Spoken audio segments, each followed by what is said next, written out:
hello नमस्ते everyone welcome back सम्पूर्ण तपाईलाई आज पनि म तपाईहरुको समक्ष चाहिँ नयाँ आइफोनको टिप्स एन्ड ट्रिक्स लिएर आएको छु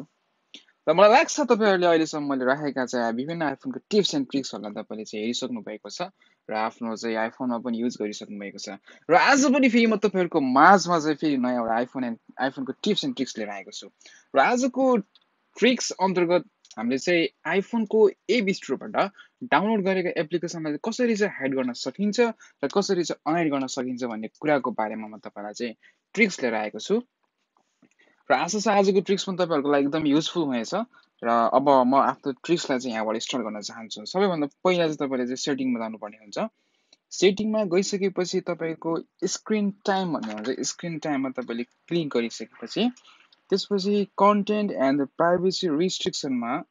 जाने र चाहिँ मेरो यहाँ कन्टेन्ट एन्ड प्राइभेसी रिस्ट्रिक्सन पहिले पनि अन भइसकेको कारणले गर्दा तल थुप्रै अप्सनहरु चाहिँ एपियर भएको छ यदि तपाईको चाहिँ यो अफ छ भने तल दिएका थुप्रै अप्सनहरु चाहिँ डिम भएर बसेको हुन्छ र यो चाहिँ एप्लिकेसनलाई हाइड गर्नको लागि र चाहिँ अनहाइड गर्नको लागि तपाईले चाहिँ यो कन्टेन्ट एन्ड प्राइभेसी रिस्ट्रिक्सन भन्ने अप्सनलाई चाहिँ अन गर्नुपर्ने हुन्छ र अन गरिसकेपछि कन्टेन्ट रिस्ट्रिक्सनमा गएर तपाईको यो एप्स भन्नेमा चाहिँ फेरि गएर अहिले चाहिँ मेरो के छ एलो अल एप्समा चाहिँ चेक भएको कारणले गर्दा मेरो चाहिँ होम स्क्रिनमा मैले डाउनलोड गरेका सम्पूर्ण एप्सहरु चाहिँ त्यहाँ देखिएको छ यदि तपाईले चाहिँ डोन्ट एलो एप्समा चाहिँ दबाउनु भयो भने तपाईले चाहिँ डाउनलोड गरेका सम्पूर्ण एप्सहरु होम स्क्रिनमा के हुनेछ हाइड हुनेछ र हामीले हेर्न सक्छौं होममा गएर अहिले मेरा सम्पूर्ण चाहिँ डाउनलोड भएको एप्लिकेसनहरु चाहिँ यहाँ हाइड भएको छ र यसरी चाहिँ हाइड गरेर राख्नु त भएन कहिले कहिले हामीलाई चाहिँ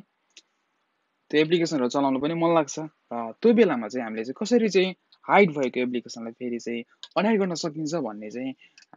प्रोसेसमा फेरि तपाईहरुलाई सिकाउन गइरहेको छु सेम प्रोसेस हो सेटिङमा गएर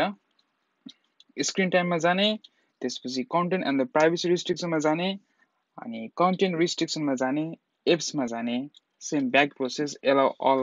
एप्समा चाहिँ चेक गर्ने